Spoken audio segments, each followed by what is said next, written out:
সবাইকে আমন্ত্রণ। কুল স্পোর্টস 24 এর শিরোনাম শুনছিলেন, সাথে আছি আমি জহির সাগর। ভিগো ওয়্যার গার্ড প্রয়োজন মতো বাঁকানো যায়, অধিক চাপেও ভাঙে না। ভিগো। 1.5 বছরের নিষেধাজ্ঞা থেকে ফিরেই নান্নু বাসারের নির্বাচক প্যানেলকে এক হাত নিলেন নাসির হোসেন। দাবি করেছেন ব্যক্তিগত অপছন্দের কারণে ভালো করেও সুযোগ না পাওয়ার, ক্যারিয়ার জুড়ে বিতর্ক আর সমালোচনার জন্য গণমাধ্যমের উপরও দায় চাপাইয়েছেন তিনি। তবে সব পেছনে ফেলে জাতীয় দলে ফেরার আশা ছাড়েননি নাসির হোসেন। 1.5 বছরের নিষেধাজ্ঞা শেষের পরদিনই ম্যাচ খেলতে নামলেন নাসির হোসেন, তাও হোম অফ ক্রিকেট মিরপুরে। গাজী গ্রুপ ক্রিকেটার্সের সাথে জিতেছে তার দল রূপগঞ্জ টাইগার্স। প্রত্যাবর্তনটা খুব একটা খারাপও হয়নি, তারপরও নিজেকে দুর্ভাগা মনে করছেন নাসির। না ভাই, আমি অনেক আনলাকি ভাই, এত লাকি না আমি। আমার কাছে মনে হয় আর কি। সামনে আনলেন পুরনো গল্প, দাবি করলেন আগের নির্বাচক প্যানেলের অপছন্দের কারণে জাতীয় দলে যথেষ্ট সুযোগ পাননি। প্রতি 2 বছর পর পর তাই নির্বাচক পরিবর্তনের যুক্তিও তুলে ধরেন নাসির। 2 বছর পর পর চেঞ্জ হলে হয় কি, আমার চোখে যাকে খারাপ লাগবে 2 বছর পর যখন এখানে আরেকজন আসবে তার চোখে তাকে ভালো লাগতে পারে। তা আপনি যদি এখন 9-10 বছর ধরে যদি একই জায়গায় থাকেন, আমি যদি যারে পছন্দ করব না, তার তো ক্যারিয়ারই শেষ হয়ে গেল অলমোস্ট। তা আমি মনে করি যে আমার ক্ষেত্রে এই জিনিসটা হয়েছে। তবে জাতীয় দলে ফেরার সময় শেষ হয়ে যায়নি। 3 ফরম্যাট মিলে দেশের হয়ে 115 ম্যাচ খেলা নাসির আশা ছাড়ছেন না। বয়স পেরিয়েছে 33। যারা যারা ক্রিকেট খেলে তারা সবাই ন্যাশনাল টিমে খেলার জন্যই ক্রিকেট খেলে। আমিও স্বপ্ন দেখি এবং এটা বিশ্বাস করি যে এখনও অপরচুনিটি আছে। ন্যাশনাল টিমে আপনি পারফর্ম করলে অবশ্যই ন্যাশনাল টিমে খেলতে পারবেন। ক্যারিয়ার জুড়ে বিতর্ক সঙ্গী, নিষেধাজ্ঞা কাটিয়ে ফেরার পরও সমালোচনাকে নাসিরের থোড়াই কেয়ার। নিজের এই অবস্থার পেছনে দায়ী করলেন গণমাধ্যমকেও। এগুলা হচ্ছে ভুয়া কথা ভাই, তারকা মারকা বললে কিছু নাই ভাই। না খায় থাকলে কেউ আপনারা এসে আমাকে বলবেন না যে ভাই খান। যাদের নাম হয় তাদের বদনামও হয়, এটাই স্বাভাবিক। তো আর আমরা তো এখনো অনেকে অনলাইন মিডিয়া, এরা তো নিজের টিআরপি বাড়ানোর জন্য যাতা করে নিউজ করে। আপনাদের সবাইই বলতেছি আর কি। রূপগঞ্জ টাইগার্সে না খেলে বড় দলগুলোতে খেললে হয়তো সুপার লিগ খেলার সুযোগ আসতো, যদিও অপশন না হয়ে একাদশে থাকার উপর গুরুত্ব দিয়েছেন নাসির। অমুক প্লেয়ার গেলে আমি খেলবো বা আমি অমুক প্লেয়ার থাকলে আমি খেলবো না, সো এই ধরনের অপশনে আমি থাকতে চাই নাই কখনোই। শুধু অফারই দিছে, আর কোনো কিছু দিতে চাই নাই। ইকরাম হোসাইন, চ্যানেল 24, ঢাকা। জানাবো ঢাকা প্রিমিয়ার লিগের খবর। সংবাদ মাধ্যমে নিজের ব্যাটিং নিয়ে আক্ষেপ করার পরদিনই সেঞ্চুরির দেখা পেয়েছেন তানজিদ হাসান তামিম। পার্টেক্স স্পোর্টিংকে 10 উইকেটে হারিয়েছে তার দল লেজেন্ডস অব রূপগঞ্জ। এছাড়াও জিতেছে রূপগঞ্জ টাইগার্স ও অগ্রণী ব্যাংক।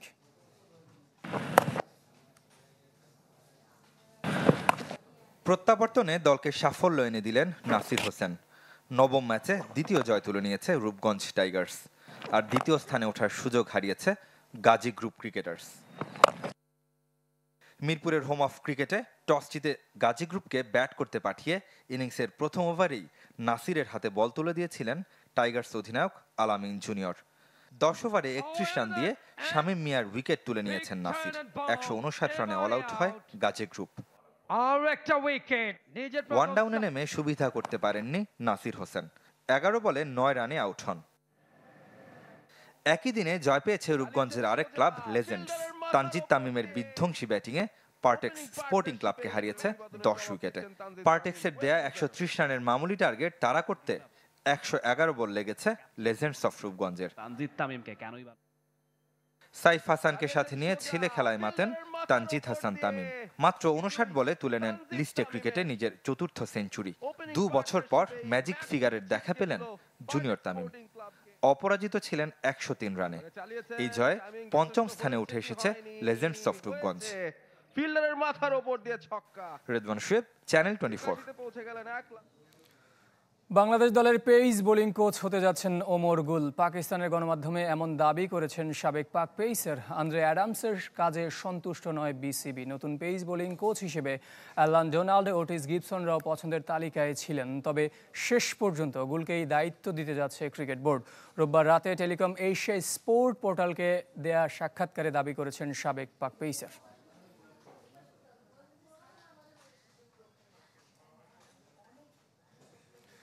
পিএসএল খেলতে ঢাকা ছাড়লেন রিশাদ হোসেন। কোনো লক্ষ্য স্থির না করে টুর্নামেন্ট উপভোগ করতে চান টাইগার লেগ স্পিনার। লাহোর কালান্দার্সের কোচ রাসেল ডমিঙ্গোর সাথে কথা হয়েছে রিশাদের। মঙ্গলবার পাকিস্তান যাবেন লিটন দাস। স্বপ্ন পূরণের পথে রিশাদ হোসেনের। অবশেষে তিনি যাচ্ছেন বিদেশি ফ্র্যাঞ্চাইজি লিগ খেলতে। এনওসি না পাওয়ায় গেল বছর বিগ ব্যাশে হোবার্ট হারিকেন্সে খেলতে পারেননি টাইগার লেগ স্পিনার। তবে এবার সে আক্ষেপ ঘুচতে চলেছে শাহিন শাহ আফ্রিদি, হারিস রউফ, স্যাম বিলিংসদের সাথে লাহোর কালান্দার্সে খেলবেন রিশাদ হোসেন। কোনো ব্যক্তিগত লক্ষ্য নেই, সময়টা উপভোগ করতে চান বাংলাদেশ স্পিনার। আপাতত কোনো প্ল্যান করি না, আপাতত যাই এনজয় করি, দেখা যাক, খেলা শুরু হলে ইনশাল্লাহ প্ল্যান করবো। সবাই দোয়া করবেন, দেশবাসী সবাই দোয়া করবেন, আমি ইনশাল্লাহ চেষ্টা করবো ভালো করে। রিশাদ গুরু হিসেবে পাচ্ছেন আলোচিত সমালোচিত রাসেল ডোমিঙ্গোকে। লাহোর কালান্দার্সের দায়িত্বে টাইগারদের সাবেক হেড কোচ। বিমানে ওঠার আগেই ডোমিঙ্গোর সাথে কথা হয়েছে রিশাদ হোসেনের। ভালো লাগা কাজ করতেছে, আগে একটু কথাবার্তা হয়েছিল বা কাজ করছিলাম, তো ভালো লাগবে ইনশাল্লাহ। হ্যাঁ, কথা হয়েছে। লিটন আর নাহিদ রানাকেও পিএসএল এ পাবেন রিশাদ, তবে প্রতিপক্ষের শিবিরে। আশিক রুদ্র, চ্যানেল 24, ঢাকা।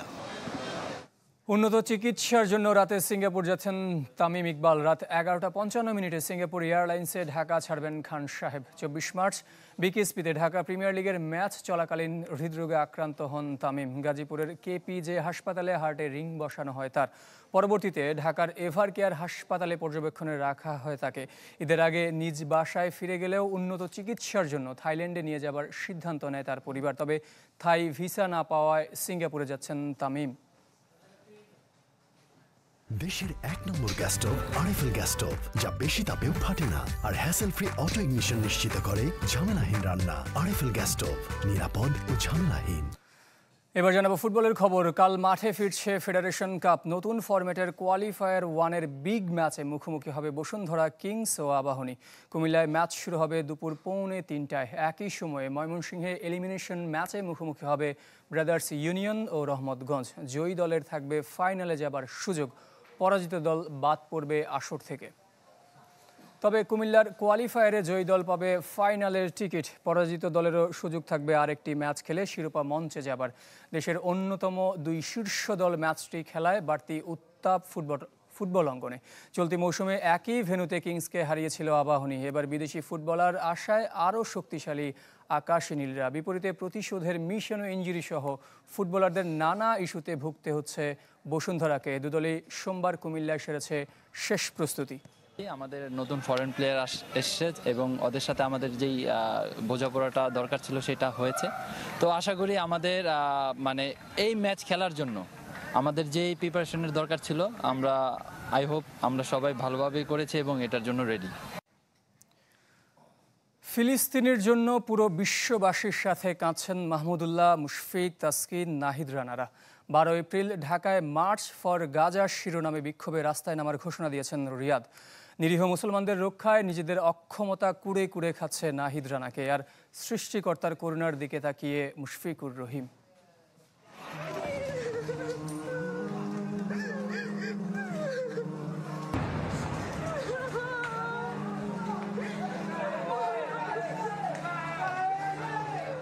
ইসরায়েলি নিষ্ঠুরতায় বিপন্ন গাজা। জায়নবাদীদের গোলার আঘাতে রাফার মাটিতে মিশে গেছে হাজারো প্রাণ। এ যেন এক মৃত্যুপুরী গোটা ফিলিস্তিন।